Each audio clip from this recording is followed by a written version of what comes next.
Hi guys and girls, my name is Miss Interface. Today I'm going to review one of Mr. Interface's keyboards. I use keyboards on a daily basis for my work as a network administrator for a big communications company. The keyboard I'm going to review today is the Realforce 103 UB 55 grams weighted, which is described by Mr. Interface as one of the Porsches of the keyboard world. Things that I would like to say about this keyboard. Let's start with the back of the keyboard. The construction of the legs is very solid, as you can hear and see. Then the cable can be made to flow to the left or to the right. The only thing the cable doesn't do is flow from the keyboard in a perpendicular direction.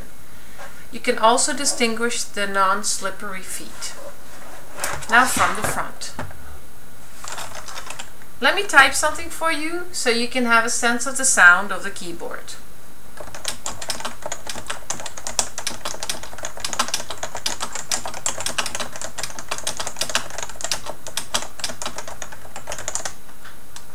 Alright, let's continue. The keys have a very pleasant but barely visible font, and the layout is very nice.